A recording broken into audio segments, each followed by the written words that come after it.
Siti Alnaria, sepertinya kendala jaringan. Selanjutnya Karira deh, coba Karira Firliana. Perkenalkan, nama saya Karira Firliana, saya mahasiswa semester 6 dari Pemalang, Jawa Tengah. Oh, dari Jawa. Ya, Mantep nih, yang satu dari Kalimantan, terus ini dari Jawa. Lanjut, Ibu Nancy Susilawati, boleh memperkenalkan dirinya? Ya, baik, Bu.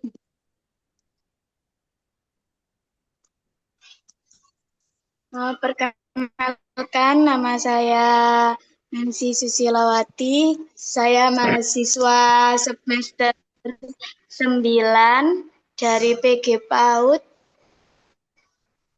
Pandaan Pasuruan, Jawa Semester Timur. ya. Baik, terima kasih Ya, Bu semester Nancy. 9. Terima Ya, Bu, kasih. sama-sama. Selanjutnya Siti Alnaria, Iya, Bu. boleh silakan Perkenalkan, nama saya Siti Alnaria, semester 4 dari Sulawesi Tengah. Sulawesi Tengah. Iya, Bu. Sama itu WIB atau WIT kalau di sana? Wita, Wita. Oh, Jadi jam Wita. 10 di sini. Oh, baru jam 10 di sana, sama kayak Ibu Lina ya berarti. Oke, selanjutnya Avista Devilia. Ada orangnya? Ya, ada Ibu. Boleh memperkenalkan dirinya. Ya, perkenalkan ya, nama saya Avista Devilia Anggreni. Saya mahasiswa semester 9 dari Tuban Montong, Di mana tuh, Bu? Tuban tuh, Bu. Surabaya, Bu. Oh, di Surabaya. Ya. Terima kasih, Ibu. Selanjutnya Okta Sulaiman. Okta Sulaiman ada orangnya? Gak ada ya. Berarti yang tergabung sama kita ada 9 orang. Untuk mempersingkat waktu, mungkin kita langsung saja. Sebelumnya di semester sebelumnya udah pernah ngambil mata kuliah ini? Atau baru di semester ini ada mata kuliah ini? Baru semester ini, Bu. Oh, baru semester ini ya. Oke. Kalau gitu langsung saja saya izin share screen. Mohon maaf Bu, atas nama Khairatul Mufidah tadi belum dipanggil. Oh iya, boleh Ibu, silakan Ibu memperkenalkan dirinya, Bu. Baik Bu, terima kasih. Assalamualaikum warahmatullahi wabarakatuh. Waalaikumsalam. Perkenalkan teman-teman semua dan Ibu, nama saya Khairatul Mufidah. Saya dari Paujar Kedung Kandang, Kota Malang. Kalau boleh tahu Ibu lagi ngajar ya, Bu? Iya, ini masih di sekolah. Oh, masih di sekolah. Oke, Ibu. Terima kasih sudah menyempatkan waktunya untuk menghadiri duet kita yang Sama. pertama hari ini. Ini ada yang baru masuk, Muhammad Hadid Furqon. Muhammad Hadid Furqon, ada orangnya?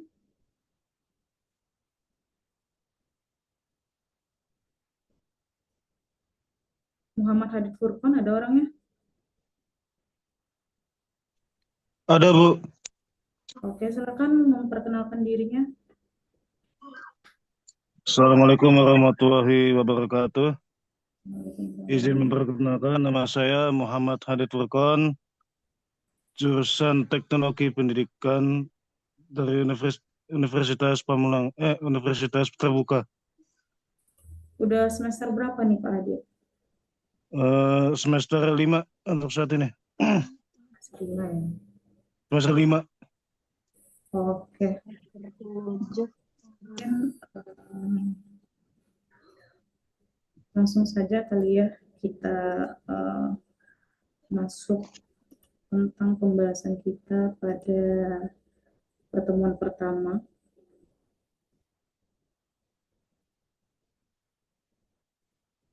Kelihatan nggak share screen saya, Bapak Ibu?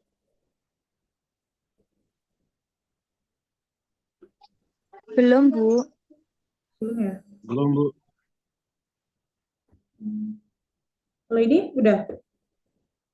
Sudah. Sudah, Bu. Sudah, Bu. Baik. Eh, Pertemuan pertama ini kita akan membahas mengenai bahasa dari kamera. Sebelumnya rekan-rekan di sini udah belajar belum tentang dasar-dasar kamera kayak komponen-komponen kamera atau hal-hal yang berkaitan dengan kamera kayak jenis lensa atau bagaimana cara mengatur ISO. Udah pernah belajar di semester sebelumnya atau belum ya? Kalau saya belum, Bu. Belum sama Saya sekali. juga belum, Ibu. Belum berarti ya. Oke deh, Iya. kalau gitu nanti Sama, Bu. Saya juga belum, Bu. Saya juga belum, Bu. coba nanti saya tambahin di e-learning-nya, nanti Bapak Ibu bisa mengaksesnya mengenai jenis-jenis kamera, mungkin dari lensanya, bagaimana cara mengatur ISO-nya. Saya kira udah belajar di semester sebelumnya, makanya untuk materi hari ini saya kira hanya membahas mengenai bagaimana cara teknik penggunaan kamera, cara jenis-jenis dasar dari basic shoot gitu. Ternyata belum belajar ya mengenai komponen-komponen kamera. Baik, kalau gitu langsung aja deh. Nanti yang untuk komponen-komponen kamera Bapak Ibu sekalian bisa mungkin belajar mandiri. Nanti modulnya saya bagiin di e-learning-nya. Mungkin dipahami saja. Kemudian nanti apabila ada yang ingin ditanyakan, Bapak Ibu boleh japri saya aja terkait dari modul yang sudah saya berikan di e-learning. Mungkin langsung saja kita bahas yang pertama, yaitu bahasa kamera. Sebelumnya, apa sih bahasa kamera itu? Nah, jadi bahasa kamera itu merupakan istilah yang menggambarkan bentuk komunikasi visual dalam fotografi dan sinematografi. Nah, konsep dari bahasa kamera ini juga mencakup beragam teknik, pergerakan, serta sudut pengambilan gambar yang digunakan untuk menyampaikan pesan, makna, maupun emosi kepada penonton. Nah, dengan kata lain, itu bahasa kamera sendiri itu merupakan cara penyampaian cerita yang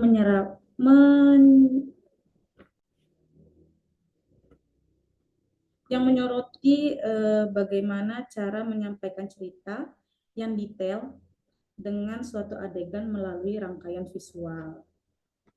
Nah, kemudian dalam bahasa kamera ini kita itu akan membahas ada 4, yaitu mengenai komposisi dan the rule of thirds, kemudian ada basic shoot, kemudian ada bagaimana cara sudut pengambilan gambar atau camera angle, kemudian ada gerakan kamera atau camera movement.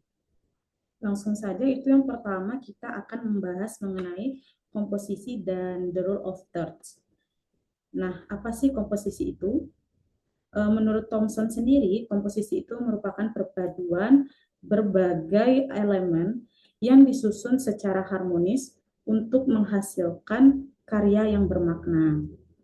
Nah, komposisi itu sebenarnya seperti halnya musik yang memadukan beragam nada dan instrumen, sedangkan kalau untuk komposisi di kamera itu merupakan elemen-elemen visual yang ditata berdasarkan prinsip desain di dalam suatu bingkai film sehingga menceritakan shoot yang indah, akan menghasilkan shoot yang indah dan penuh makna.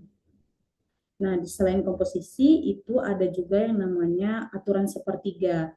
Nah, jadi di dalam kamera, bahasa kamera itu ada yang namanya aturan sepertiga atau biasa dikenal sebagai the rule of thirds. Nah, ini merupakan prinsip komposisi yang membagi bingkai gambar menjadi 3 bagian secara horizontal dan vertikal. Nah, rekan-rekan sekalian mungkin di handphonenya itu di kameranya ada yang namanya grid rulers. Nah, grid rulers itu sama dengan ini, rule of thirds ini. Di mana dari rule of thirds ini muncul yang namanya garis horizontal dan vertikal sehingga dia menemukan titik potong. Nah, titik potong di sini itu akan bisa menjadi panduan bagi kita sebagai fotografer itu untuk meletakkan objek maupun subjek sehingga nantinya gambar yang kita hasilkan itu akan menjadi lebih dinamis. Nah, di sini saya akan memperlihatkan sebuah video yang menggambarkan bagaimana aturan sepertiga itu digunakan di dalam sebuah kamera. Boleh disaksikan dulu videonya. Untuk taruh objek foto di tengah terus, mendingan lu pakai komposisi yang namanya roll over. Kalau lu taruh objek foto lu di tengah terus, otomatis satu foto lu bakal gitu-gitu aja, kan boring banget. Mendingan lu taruh objek lu di bagian garis horizontal atau vertikal yang ada di dalam foto lu. Cara menggunakan roll over juga gampang banget, tinggal taruh objek yang ada di salah satu garis yang ada di roll over, atau lu bisa juga di bagian titik di antara pertemuan garis horizontal dan garis vertikal. Nah, di sini gue menggunakan roll over dengan garis horizontalnya. Meskipun objek di tengah, lu tetap bisa menggunakan komposisi roll over kayak gini. Lalu kalau foto sering pakai roll over gak sih? Atau lu mau belajar tentang komposisi yang lainnya?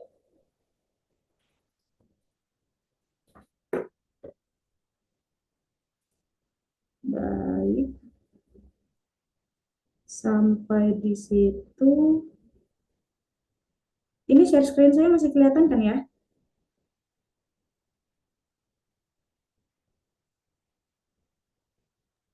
Ya, Bu, masih kelihatan. Oke. Nanti kalau seandainya Bapak Ibu merasa terlalu cepat saya menjelaskannya, boleh informasiin aja. Kalau bilang aja terlalu cepat Bu gitu. Oke, selanjutnya itu kita akan setelah tahu mengenai komposisi dan the rule of thirds ini, kita akan membahas mengenai basic dari shoot. Nah, basic shoot sendiri itu ada 6 jenis, di mana yang pertama itu ada long shoot, yang kedua itu ada extreme long shoot, yang ketiga itu ada very long shoot, kemudian yang keempat itu ada medium long shoot, yang kelima ada medium shoot, yang keenam itu ada close up, mulai dari medium close up, big close up, hingga extreme close up. Nah, sebelum itu kita harus mengetahui dulu apa sih shoot itu kan. Nah, jadi shoot itu merupakan bagian terkecil dari informasi serta emosi visual yang diletakkan oleh kamera untuk menunjukkan kejadian atau adegan dalam waktu tertentu. Jadi setiap shoot di sini itu memiliki arti tertentu yang bertujuan untuk menggambarkan pesan yang ingin disampaikan. Jadi ke-9 shoot ini itu memiliki arti sendiri-sendiri atau makna sendiri ketika kita ingin menggunakannya. Nah, yang pertama itu ada long shoot. Jadi long shoot sendiri ini merupakan jenis shoot yang memperlihatkan lingkungan sekitar dari objek dalam sebuah frame. Nah, Bapak Ibu dapat lihat di sini contohnya. Ini merupakan contoh long shoot, di mana itu kalau long shoot itu tidak memiliki emosi dan informasi lain yang berada di sekitar subjek. Jadi di antara subjek ini itu latar yang diberikan itu jauh lebih luas daripada subjeknya. Sedangkan kalau extreme long shoot sendiri itu merupakan jenis shoot yang digunakan untuk memulai adegan serta menunjukkan lokasi, waktu, dan situasi sosial karakter. Nah, kalau untuk extreme long shoot sendiri ini subjeknya itu tampak sangat kecil. Ini subjeknya itu tampak sangat kecil dan hampir tidak terlihat. Karena fokus utamanya itu hanya pada pemandangan di sekitarnya aja. Jadi subjek di sini itu tidak akan terlihat, atau terlihat pun itu pun sangat kecil, karena untuk extreme long shoot ini itu merupakan teknik pengambilan gambar atau teknik dasar pengambilan gambar untuk hanya menyampaikan pesan bahwasanya pemandangan yang di sekitar subjek ini sangat indah gitu. Kemudian selain extreme long shoot itu ada yang namanya very long shoot. Terbalik sama yang ekstrim tadi, kalau untuk very long shoot itu merupakan pengambilan dari jarak jauh yang menonjolkan lingkungan lebih luas daripada subjek. Nah, kalau untuk very long shoot ini itu subjek yang diperlihatkan itu jauh lebih jelas daripada yang ekstrim tadi. Nah, kalau yang ekstrim tadi kan terlalu kecil tuh, hanya memperlihatkan keindahan pemandangannya aja. Sedangkan kalau very long shoot ini itu subjek yang digambarkan itu masih terlihat jelas dan pemandangannya pun masih terlihat jelas. Kemudian untuk selanjutnya yaitu ada medium long shoot. Nah, medium long shoot sendiri itu merupakan jenis shoot yang digunakan untuk memperkenalkan karakter secara psikologis. Nah, untuk medium long shoot ini itu dilakukan jika kita mau memperlihatkan seperti ekspresi atau karakter serta gestur tubuh subjek dengan ukuran yang sedikit di atas lutut atau di bawah lutut. Nah, Bapak Ibu bisa lihat di sini contohnya.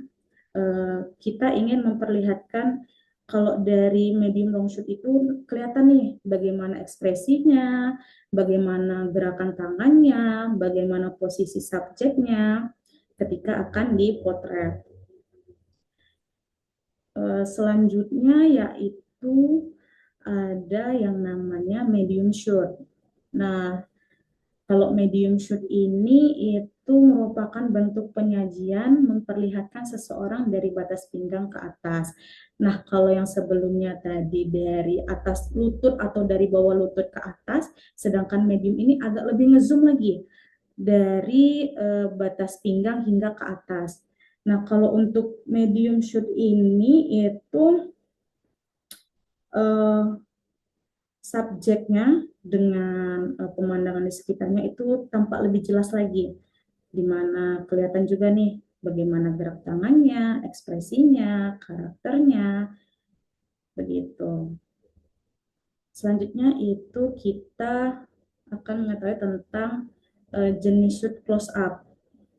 Nah, close up sendiri itu merupakan jenis pengambilan gambar yang hanya memfokuskan gambar pada sebuah bagian dari subjek.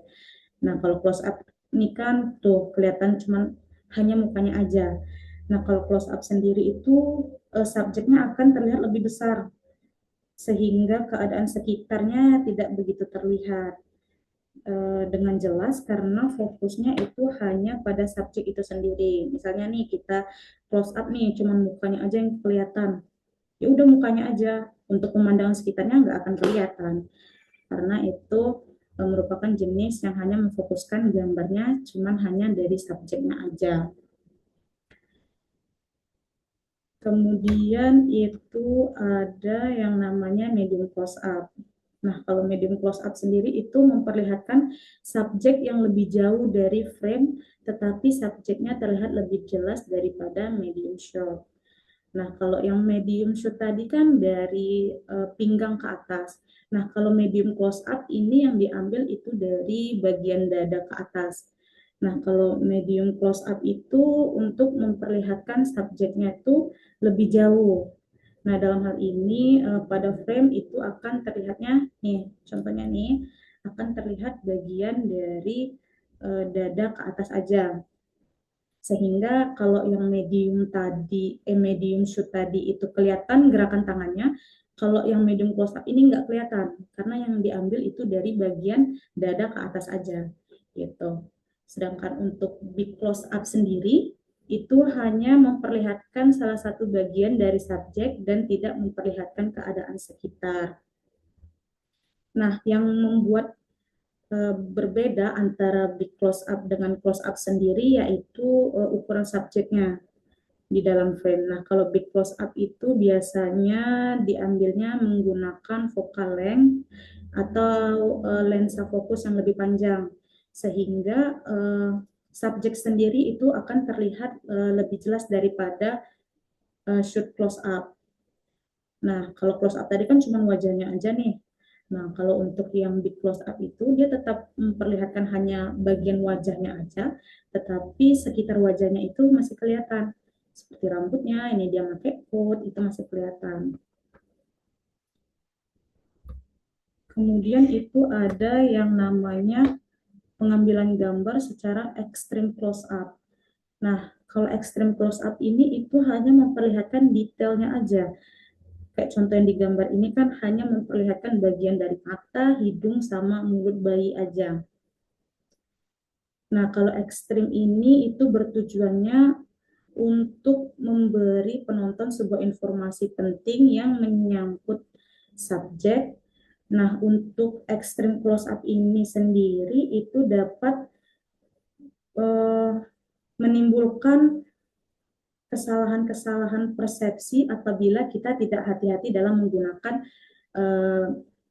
shoot dari extreme close up ini. Coba aja contohnya misalnya nih, kita gabungin antara dua basic shoot. Itu yang pertama medium close up dengan extreme close up. Nah, coba Bapak Ibu bayangin tuh medium close up kan itu yang diambil dari medium close up itu yang diambil dari dada ke atas. Nah, sedangkan extreme close up itu kan dari hanya menunjukkan bagian tertentu aja dari sebuah wajah kan. Kemudian bisa penonton itu akan menganggap itu mata orang lain.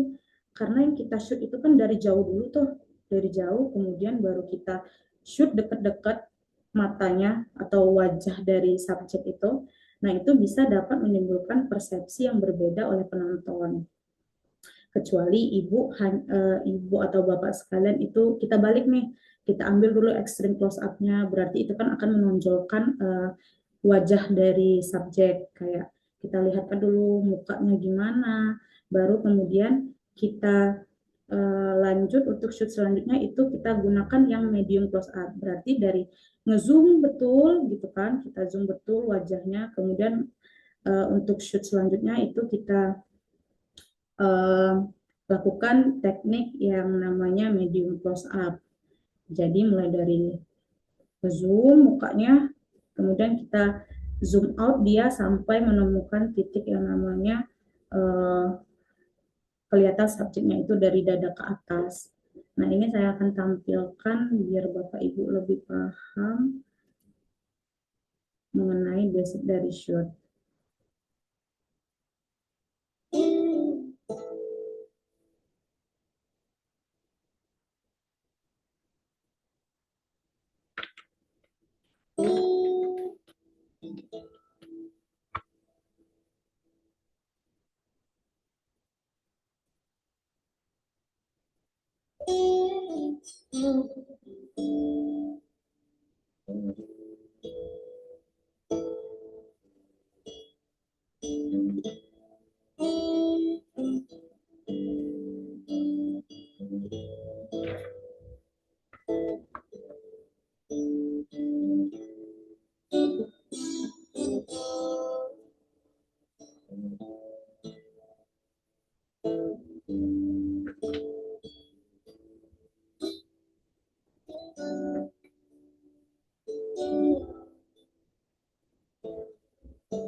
Mungkin dari sini dulu deh, apa Bapak Ibu udah paham atau ada yang mau ditanyain terkait dari teknik basic shoot ke 9 tekniknya?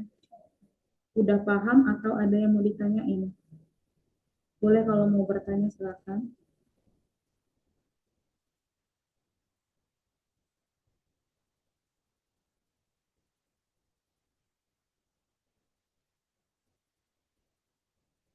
Berarti udah paham semua ya terkait basic shoot ini? Paham, Bu. Oke, kalau emang udah paham, kita lanjut ke sudut kamera. Nah, sudut kamera itu sendiri ada 5. Yang pertama low angle shoot, yang kedua ada eye level shoot, yang ketiga ada high angle shoot, yang keempat itu ada bird's eye angle, dan yang kelima itu ada worm's eye angle. Nah, langsung aja yang pertama itu low angle shoot. Nah, low angle shoot sendiri itu merupakan angle kamera yang diambil dari bawah ke atas. Bisa dilihat contohnya dari paha ke atas. Itu namanya low angle shoot. Sedangkan untuk yang eye level shoot itu adalah angle kamera yang ditempatkan sama tinggi dan sejajar dengan objek atau karakter yang ada di frame. Nah, lihat nih, kesejajarannya antara subjek dengan objek yang lainnya yang ada di sekitarnya. Nah, itu yang namanya identity shoot. Kemudian itu ada yang namanya high angle shoot. High angle shoot itu sendiri merupakan angle kamera yang diambil dari atas ke bawah. Nah, kita foto dari tangga, kitanya di bawah, fotografernya dari atas tuh motoin kita. Nah, itu namanya adalah high angle shoot. Selain high angle shoot itu ada yang namanya bird's eye view. Nah, bird's eye view ini sendiri merupakan perkembangan dari high angle shoot yang sangat ekstrim. Contohnya itu kayak drone yang itu bisa mengambil yang namanya bird's eye view ini. Nah, jadi kalau drone itu kan kita kameranya dari atas ya, bisa terpotret ke atas. Jadi keseluruhan dari objek yang akan kita tampilkan itu kelihatan nih, kayak gedung-gedung ada gedung itu kelihatan. Kemudian itu ada yang namanya bird's eye angle, di mana sudutnya dari bawah dari sangat rendah.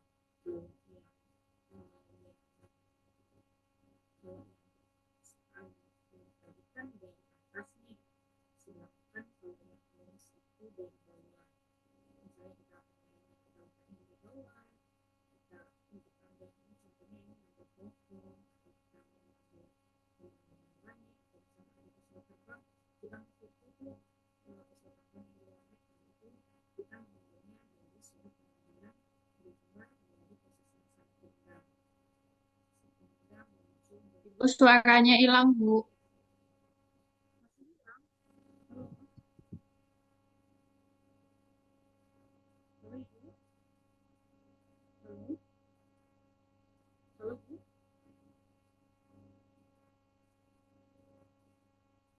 oke sebentar ya bu,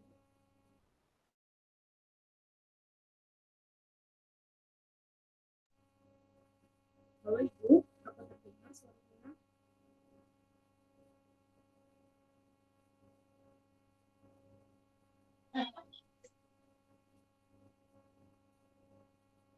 Halo,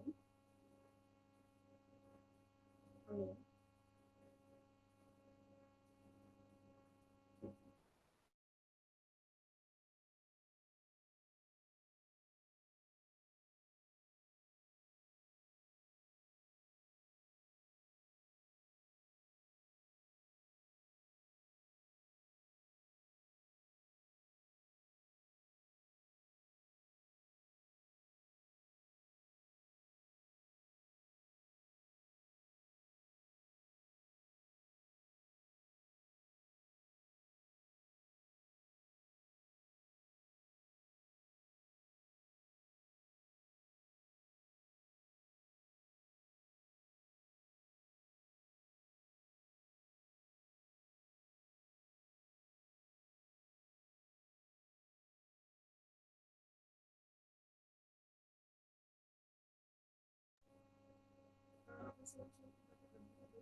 Iya, Bu.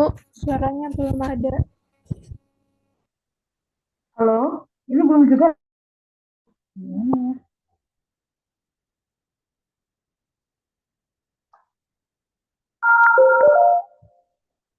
Slow zona, Bluetooth mode.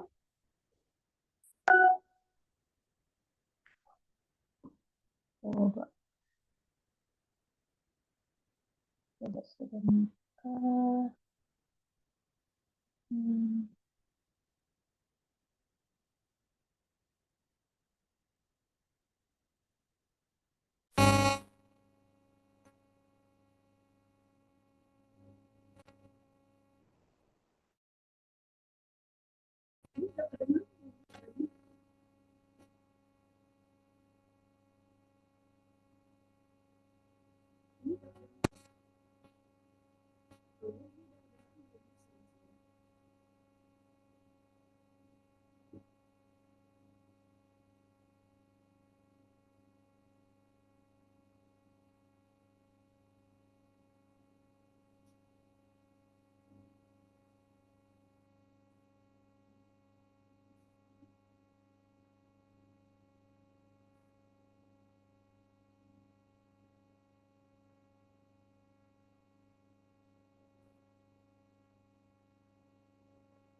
Oke, dari sini aja deh. Kedengeran ya suara saya, Bapak Ibu? Iya, Iya, Bu. kedengeran. Sudah.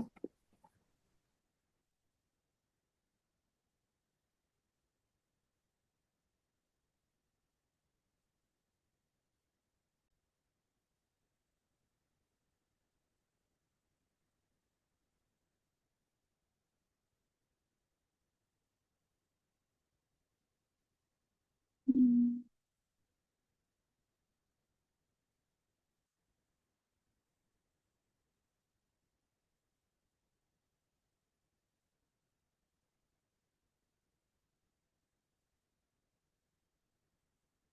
Ini udah kelihatan ya itunya ya, share screen-nya udah kelihatan Bapak Ibu? Ya, Sudah, Bu. sudah kelihatan, Bu. Oke, lanjut. Tadi kita batas Worm's Eye Angel. Nah, di sini saya Bapak Ibu bisa lihat dari jenis-jenis basic kamera angel. Saya putarkan videonya.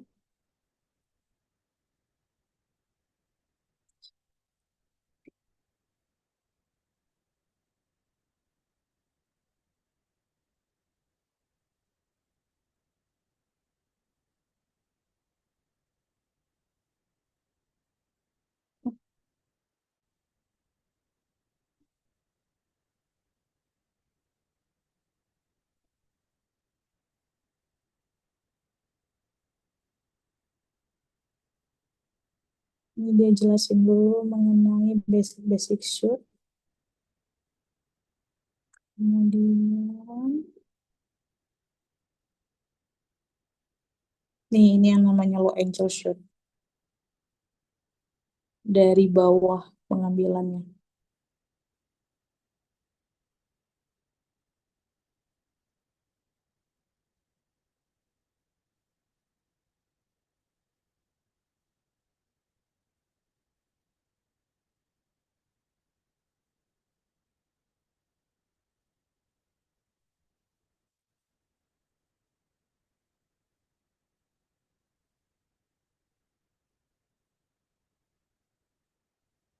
Ini nanti masuk ke bagian dari teknik pengambilan atau dasar-dasar dari pergerakan kamera. Nah, untuk dasar-dasar dari pergerakan kamera sendiri itu atau yang bisa disebut sebagai kamera movement ya, itu ada 7 jenis dari teknik pergerakan kamera. Yang pertama itu ada pan, yang biasanya sering orang bilang itu namanya teknik panning, atau yang kedua itu ada tilt, kemudian yang ketiga ada dolly and track, yang keempat itu ada ARC, yang kelima itu ada swing, yang keenam itu ada pedestal, dan yang terakhir itu ada yang namanya zoom. Nah, untuk pan sendiri atau yang biasa dikenal dengan panning itu teknik pengambilan gambarnya yang menggerakkan posisi kamera dari kiri ke kanan atau sebaliknya sehingga menampilkan kesan urutan objek secara rapi. Nah, dapat dilihat pada gambar ini. Jadi untuk gerakan pan sendiri itu merupakan gerakan dari kiri ke kanan atau sebaliknya dari kanan ke kiri. Jadi kameranya tetap diletakkan pada sumbu atau bisa juga misalnya kamera diletakkan di atas tripod. Kemudian untuk gerakan panning sendiri itu Bapak Ibu bisa menggerakkan kameranya ke kanan dan ke kiri seperti kayak kita menggelengkan kepala. Kanan kiri kanan kiri. Nah, itu yang namanya gerakan panning dalam kamera movement. Kemudian untuk selanjutnya tentang pergerakan tilting. Nah, kalau untuk tilting sendiri ini merupakan gerakan kamera ke atas dan gerakan kamera ke bawah. Nah, biasanya untuk tilting sendiri itu untuk menampilkan sosok tertentu dalam menimbulkan rasa penasaran penonton. Nah, misalnya nih dari film horor atau film apa aja, misalnya ada yang mau ketahuan gitu kan dari film itu. Nah, nanti dikasih kayak clue-cluenya aja. Jadi kita sebagai director fotografi itu misalnya hanya memperlihatkan misalnya bagian matanya aja gitu. Biar nggak ketahuan nih siapa sih sebenarnya. Jadi itu kan menimbulkan rasa penasaran dari penonton. Nah, eh, itu kan untuk mencapai gerakan tilting ini itu menggerakkannya kamera itu ke atas ke bawah. Kayak kepala kita kan didongain, dikebawahin, dikebawahin, kebawahin. Nah, gitu pula gerakan yang namanya gerakan tilting sendiri. Selanjutnya itu ada yang namanya dolly shoot. Nah, kalau dolly shoot ini merupakan pengambilan gambar dengan menggunakan dolly yang bisa digerakkan maju dan mundur. Nah, dolly ini sendiri nanti sama halnya dengan pergerakan kamera secara zoom. Kalau dolly sendiri itu menggunakan alat. Jadi untuk teknik dolly sendiri itu menggunakan alat maju mundur sehingga gambar yang dihasilkan pun akan terasa lebih halus dan lebih natural.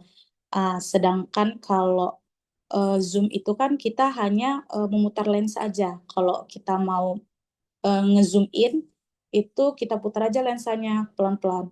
Nah, sedangkan kalau dolly ini itu menggunakan alat. Ini alatnya nih ada roda, ada tracknya. Nah, track ini kalau dolly ini tidak lepas kaitannya dengan yang namanya track. Nah, track ini sendiri disebut juga sebagai tracking atau tracking, di mana gerakan kamera itu bisa ke kiri dan ke kanan, sejajar subjek. Kalau dolly maju mundur, kalau tracking itu bisa kanan kiri, sama alatnya, sama menggunakan alat ini, sama kayak dolly, jadi dia ada lintasannya, sehingga hasil yang diperoleh ketika kita menggunakan teknik itu tuh lebih halus daripada kita hanya menggunakan kamera aja nih tanpa bantuan cuman pakai tangan aja. Kalau mau maju mundur kan itu kadang ada noise-nya atau ada istilahnya tuh kamera kita tuh kadang geter, kadang goyang gitu kan. Nah, kalau untuk teknik dolly sendiri sama teknik track ini eh, kamera yang hasilnya dari penggunaan teknik itu lebih halus aja gitu. Selanjutnya itu ada yang namanya ARC. Nah, ARC ini itu eh, merupakan gerakan kamera yang menyamping ke kanan atau ke kiri dengan sedikit melingkari objek yang sebagai titik fokusnya. Nah, gerakannya sendiri itu bila diteruskan itu dapat membentuk setengah lingkaran. Nah, ini Bapak Ibu bisa lihat nih perbedaan antara pen dan ARC.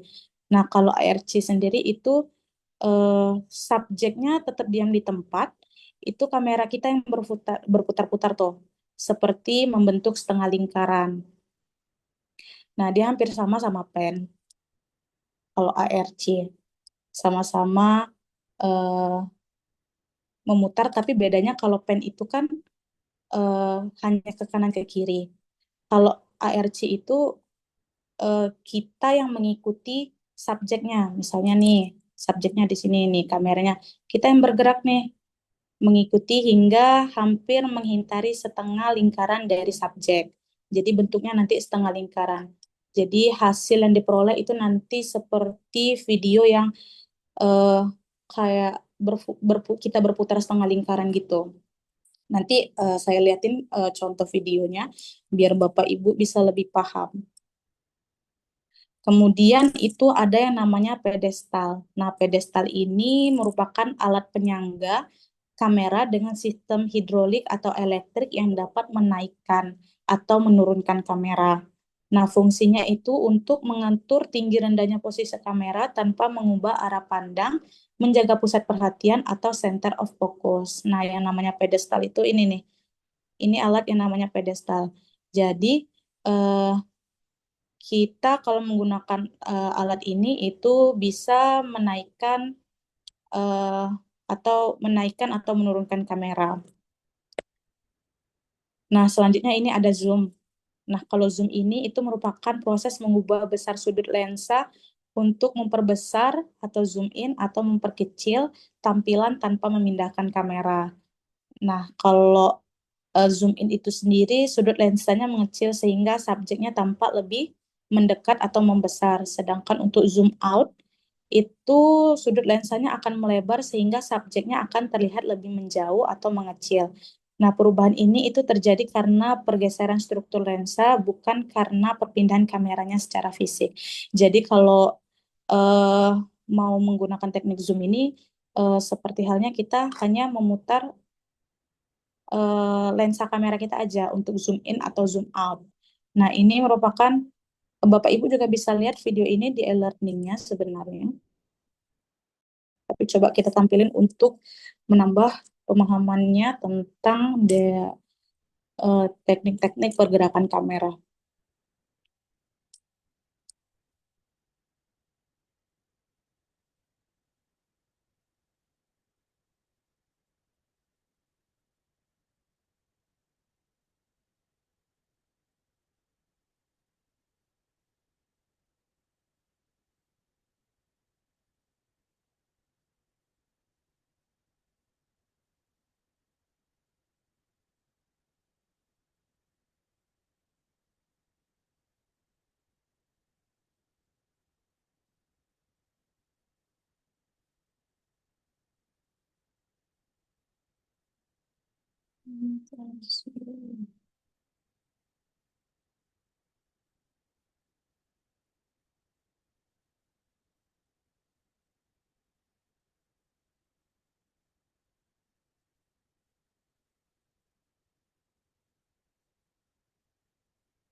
Oke, oke, mungkin untuk penjelasannya itu mengenai kamera movement segitu aja untuk bahasa kamera. Mungkin dari ibu-ibu sekalian apa ada yang ingin ditanyain atau ada yang masih kurang jelas terkait yang sudah saya jelaskan tadi mulai dari basic shoot, kemudian ada eh, kamera angel, kemudian ada kamera movement. Ada yang ingin ditanyain nggak Bapak Ibu?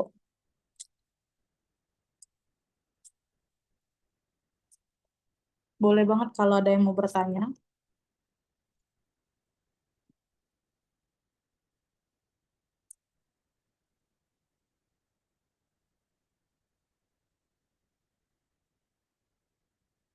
Oke, boleh Bu Ius.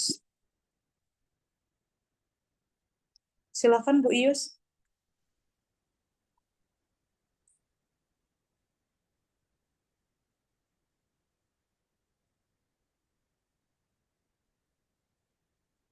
Silakan Bu Ius. Boleh.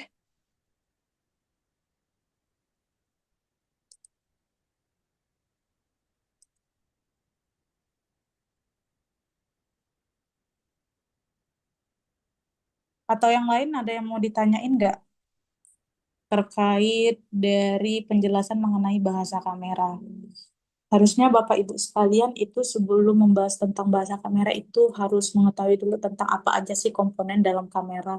Ehm, Bagaimana cara menggunakan ISO, shutter speed, begitu. Kalau untuk yang kameranya itu seperti kamera sejenis Nikon atau Canon gitu. Boleh Bius kalau ada yang mau ditanyain.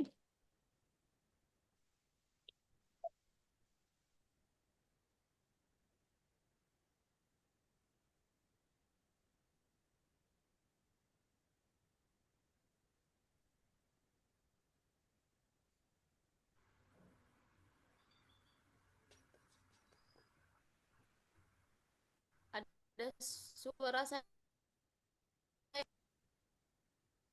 Putus-putus Ibu.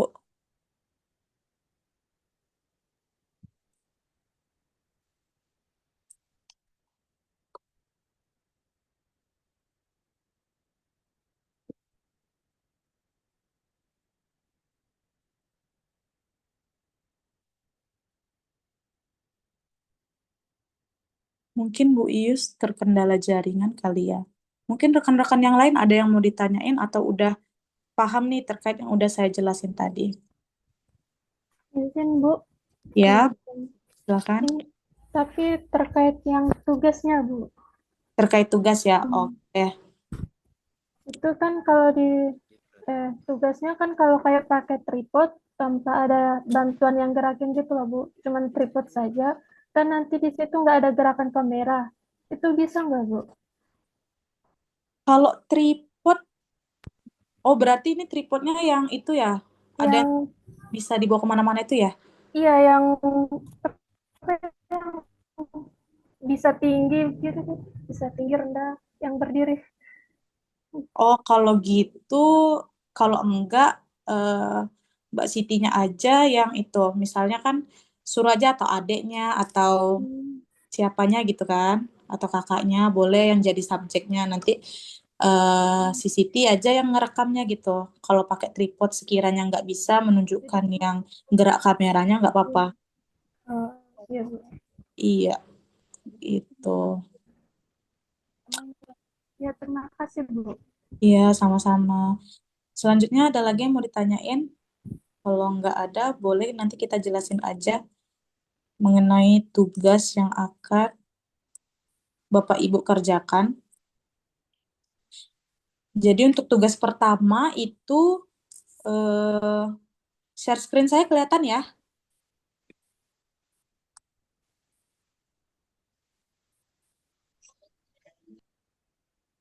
Oke, kalau untuk tugas pertama itu Bapak Ibu sekalian disuruh untuk melakukan praktek untuk membuat berbagai jenis shoot, minimal 4 jenis shoot dari yang sudah saya jelaskan tadi. Nah, kemudian minimal menggunakan 2 sudut pengambilan gambar dan 3 gerakan kamera. Jadi Bapak Ibu sekalian nanti bisa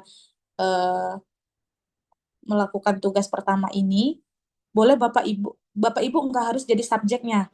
Boleh rekannya atau adiknya atau siapa aja. Tapi untuk subjeknya sendiri itu nggak boleh. Contohnya kayak misalnya kotak rokok gitu atau botol gitu. Kalau bisa orang nggak apa-apa, atau yang sekiranya tidak mempersulit Bapak Ibu sekalian untuk mengerjakan tugasnya ini gitu. Kalau seandainya nggak bisa diupload nih, kapasitas tugasnya itu melebihi dari yang bisa ditampung oleh e-learningnya, itu Bapak Ibu bisa diupload aja di Google Drive, kemudian nanti linknya aja yang Bapak Ibu share di e-learning. Atau minggu depan. Untuk web keduanya nanti kita bisa sekiranya masih ada waktu yang berlebih untuk web kedua itu Bapak Ibu sekalian nanti saya minta untuk mempresentasikan hasil tugas yang pertamanya. Jadi nanti untuk presentasinya itu Bapak Ibu bisa menjelaskan eh, jenis shoot apa aja yang Bapak Ibu ambil, kemudian sudut pengambilannya apa aja, kemudian gerakan yang digunakan itu apa aja. Nanti Bapak Ibu bisa jelaskan ke saya dan bisa juga langsung saya nilai gitu. Karena ini deadline-nya kan masih sampai tanggal, kalau nggak salah itu sampai tanggal 27 ya untuk yang tugas pertama.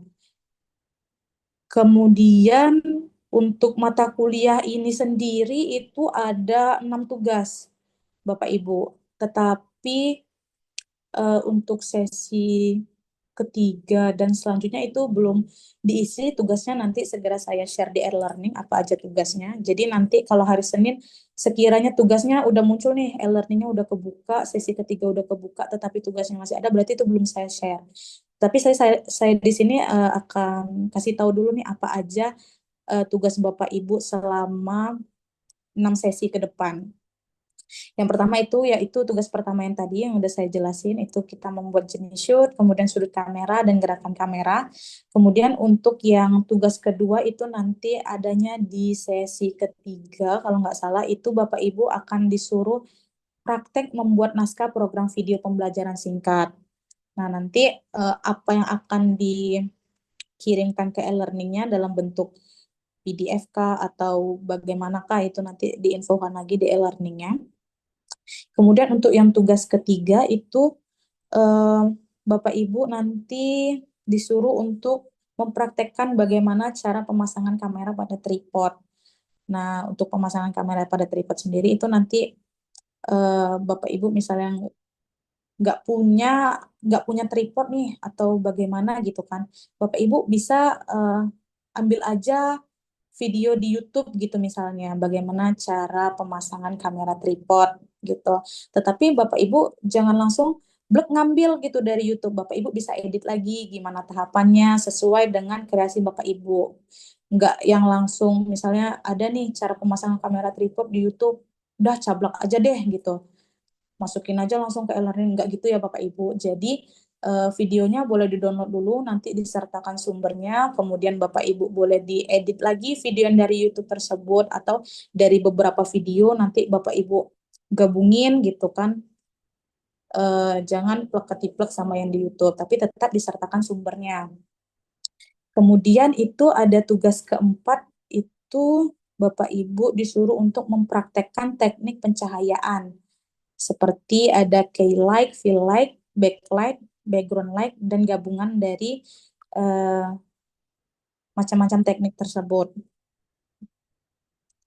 Dan kemudian itu untuk tugas kelima itu ada praktik audio. Praktik audio yang keenam itu ada produksi video sesuai naskah. Nah, nanti Bapak Ibu di tugas terakhir itu disuruh memproduksi sebuah video yang sesuai dengan naskah yang Bapak Ibu tulis pada tugas kedua ini.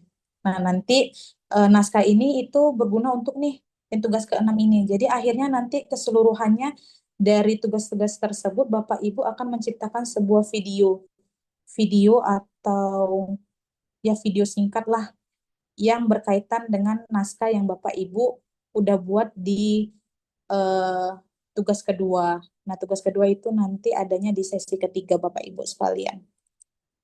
Nah, sedangkan eh, untuk nilainya sendiri Bapak Ibu, itu nilai Tuton itu 60% dan 40% nilai UAS. Jadi saya berharapnya Bapak Ibu sekalian itu eh, sungguh-sungguh ya ngikutin tutonnya gitu kan.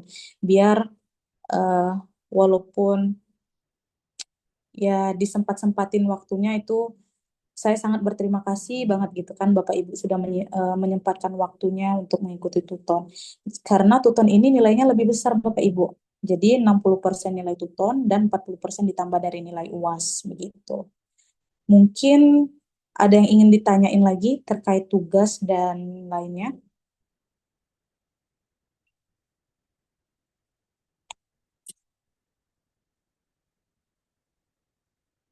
Mungkin sudah oke ya. Ini yang tergabung hanya Izin tanya Bu, boleh? boleh silahkan. Kan kami baru masuk, jadi absensi udah nggak bisa Bu. Bagaimana itu? Oh gitu, oke. Iya. Siapa namanya? Putri. Putri. Putri Veronica.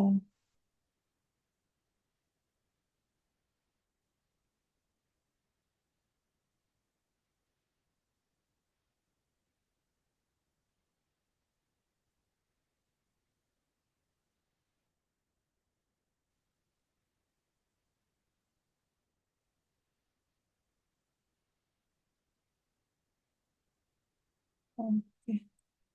Berarti yang bergabung hanya 11 orang ya Bapak Ibu sekalian. Nggak apa-apa deh. Mungkin saya izin dokumentasi dulu Bapak Ibu untuk nantinya saya upload di e-learning. Boleh Bapak Ibu untuk on cam semuanya, saya mau dokumentasi.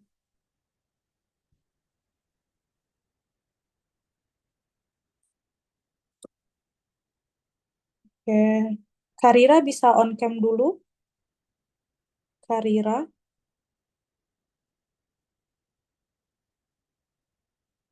Ya, sebentar, Bu. Oke. Pak Hadid, boleh on cam dulu Pak Hadid, biar kita ambil dokumentasi dulu.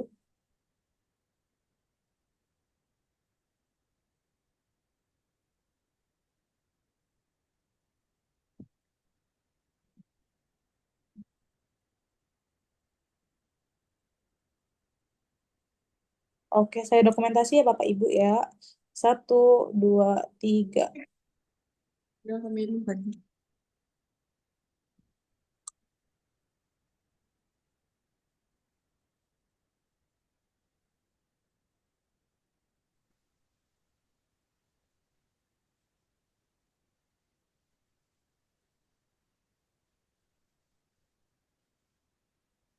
Oke, tunggu sekali lagi. Oke, 1, 2, 3.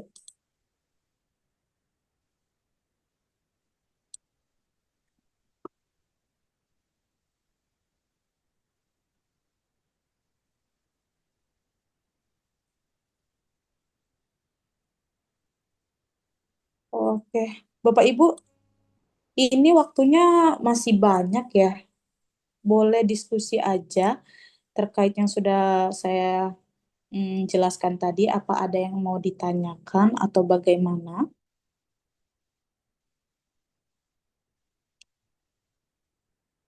Apakah Bapak Ibu sekalian udah mengerti atau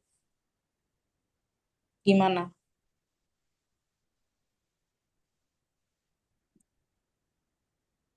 Bu Ius tadi mau bertanya, Bu Ius, boleh silahkan Bu Ius.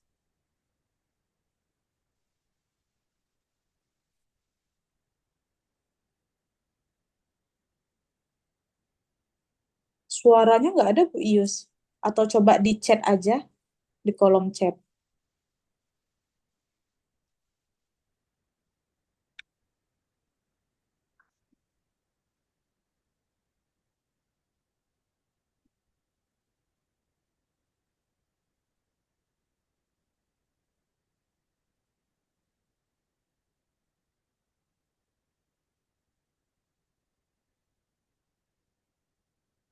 Boleh Bapak Ibu, atau udah kebayangkan berarti tugas yang akan Bapak Ibu kerjakan dan yang akan Bapak Ibu kumpulkan di e-learningnya untuk minggu depan? Udah paham ya berarti ya?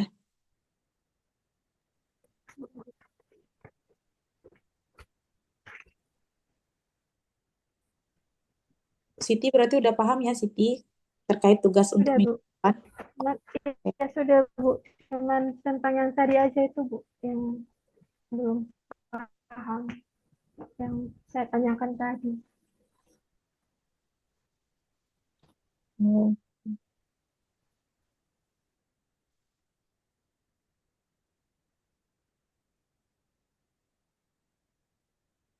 Untuk modul itu bisa diakses di RBV-nya Bapak Ibu sekalian. Bapak Ibu udah bisa ngeakses RBV-nya belum ya?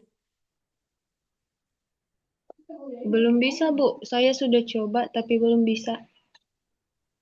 Kalau boleh tahu belum bisanya kenapa tuh? Apa error atau memang nggak bisa dibuka RBV-nya? Katanya di situ nggak bisa. Eh, ada ketentuannya katanya di situ. Oh gitu. Iya, Oke deh, kalau gitu nanti coba saya iya, itu Bu. Makasih. saya screenshot aja deh yang dari modul RBV, kemudian nanti saya share aja di grup. Iya, Bu. Makasih, Bu. Oke. Yang lain ada yang ingin ditanyain lagi? Nanti untuk yang jenis kameranya, lensanya apa yang digunain, kalau Bapak Ibu sekalian menggunakan kamera SLR itu nanti saya share juga modulnya di e-learning. Bisa nanti Bapak Ibu lihat nanti saya share-nya di sesi kedua aja ya Bapak Ibu. Oke. Ada lagi yang ingin ditanyain Bapak Ibu terkait materi hari ini ataupun terkait tugasnya? Nanti Bapak Ibu boleh pilih teknik yang digunakan itu yang sekiranya Bapak Ibu bisa gitu. Jangan yang terlalu sulit. Jadi tugasnya juga tidak akan mempersulit Bapak Ibu sekalian gitu. Pilih basic-basicnya atau teknik-teknik penggunaan kameranya itu yang sekiranya bisa gitu pakai kamera handphone bisa. Kalau yang nggak punya SLR ya, boleh pakai kamera handphone aja. Untuk sesi satu itu emang nggak ada diskusinya. Jadi untuk mata kuliah produksi media video audio ini Bapak Ibu itu kan tetap ada 8 sesi, tetapi kita akan melakukan tuweb itu di sesi kedua, keempat, dan keenam. Jadi di selain sesi tuweb itu Bapak Ibu sekarang hanya disuruh mengerjakan tugas yang ada aja gitu. Nggak ada diskusinya. Begitu. Jadi Bapak Ibu sekalian untuk mata kuliah berpraktik itu sendiri memang nggak ada diskusinya. Nah, kalaupun ada forum diskusi di situ, nggak apa-apa Ibu, Bapak ditanyain aja apa misalnya kendalanya apa, atau ada yang ingin ditanyain, misalnya untuk yang sesi selanjutnya itu kan nggak ada tuweb ya Bapak Ibu. Jadi Bapak Ibu mau belajar mandiri, belajar sendiri-sendiri di rumah dari materi yang udah diberikan di sesi ketiga. Nah, sekiranya Bapak Ibu ada nih yang nggak ngerti dari materi yang udah diberikan di e-learningnya, itu boleh banget ditanyain di kolom diskusi atau Bapak Ibu boleh langsung japri saya. Atau kalau belum punya nomor saya atau belum join WA grupnya, boleh nanti di Messenger aja di e-learning. Insya Allah akan saya bales begitu. Mungkin yang lain ada lagi yang mau ditanyain? Mohon izin Bu, mau bertanya. Boleh Ibu, silakan. Eh, Bagaimana ya caranya menggunakan Low Angel Shot untuk menciptakan kesan yang bagus gitu? Low Angel ya.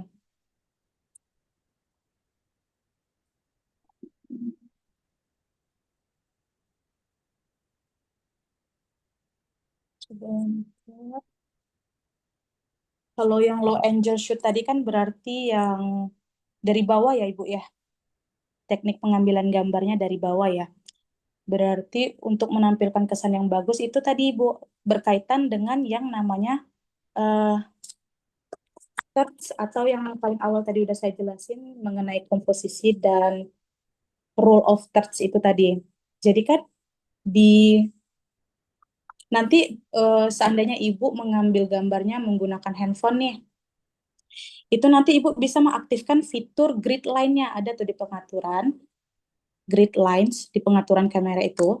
Jadi nanti untuk menciptakan sebuah gambar atau hasil video yang lebih bisa dapat feel-nya ketika kita men-tag sebuah video itu bisa tuh disesuaikan. Kalau seandainya tadi kan udah tuh dijelasin di videonya, gimana sih biar nggak monoton gitu. Kalau kita kan biasanya ngambil gambar itu dari tengah aja nih, dari grid tuh kita hanya memfokuskan subjek kita tuh di tengah aja. Nah, Bapak Ibu bisa nih mengimprove-nya misalnya subjeknya orang gitu. Jadi di grid itu orangnya Bapak Ibu bisa misalnya untuk kepalanya itu berada di garis vertikal atasnya. Ini contoh nih ya, biar nggak ngawang gitu. Kita lihat yang tadi itu terkait ini.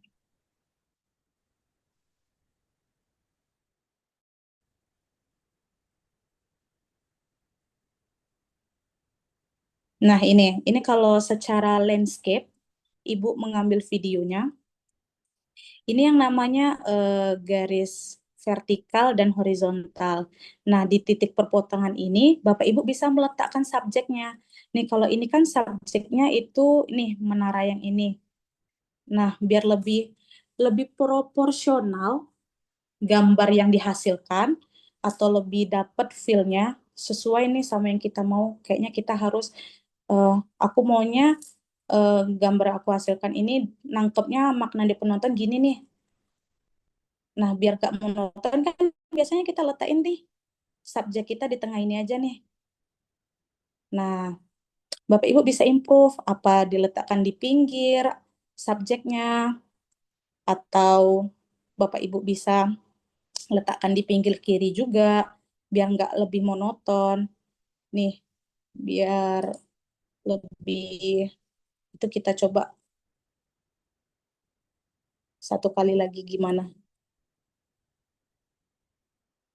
Nih, kalau kalau di tengah aja kan ya agak bosen ya. Tuh.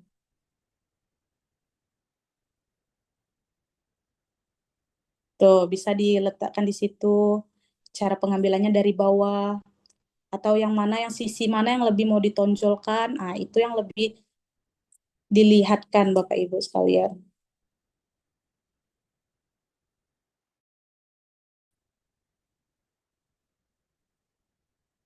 Tuh. Begitu Ibu. Mungkin gimana Ibu Khairatul, apa Ibu mengerti atau itu? Baik Bu, sudah paham.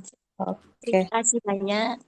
sama-sama Ibu. Pokoknya Bapak Ibu sekalian nanti jangan segan-segan untuk menjapri saya ya. Sekiranya masih ada yang belum ngerti atau yang bagaimana, boleh banget langsung aja di japri saya di WA ataupun di Messenger yang di e-learning. Gitu. Mungkin yang lainnya Bapak Ibu ada yang mau ditanyain? Waktu kita masih ada 30 menit lagi. Setelah ini apa ada mata kuliah lain Bapak Ibu? Nanti sore adanya. Sore ya. Kalau begitu untuk web selanjutnya kita tetap di jam yang sama dan hari yang sama, tetap di hari Sabtu jam 9. Iya, boleh Bu, jam 9. Oke, berarti bersedia ya Bapak Ibu ya di jam 9 di hari Sabtu untuk web yang keduanya. Oke, kalau memang nggak ada lagi yang mau ditanyakan, mungkin kita tutup aja kali pertemuan kita hari ini ya Bapak Ibu. Selamat melanjutkan aktivitasnya masing-masing. Terima kasih banyak sudah meluangkan waktunya untuk mengikuti kegiatan TUEP yang pertama ini. Apabila terdapat kekurangan dan kesalahan kata selama saya menjelaskan tadi, maaf. Untuk materinya nanti akan saya share di e-learning-nya. Jadi Bapak Ibu bisa ulang-ulang lagi, mana tahu ada yang lupa atau bagaimana karena mengakses modulnya masih belum bisa ya. Coba nanti saya share PowerPoint saya dan jenis-jenis yang modul untuk jenis-jenis kameranya. Saya share nanti di e-learning. Oke, mungkin hari ini cukup itu saja Bapak Ibu sekalian. Terima kasih banyak. Saya tutup pertemuan kita hari ini dengan mengucapkan alhamdulillahirrabbilalamin. Terima kasih. Assalamualaikum warahmatullahi wabarakatuh. Waalaikumsalam Bu. Terima kasih Bu. Terima banyak Ibu. Banyak Bapak Ibu. Saya izin mengakhiri Zoom-nya. Baik Bu.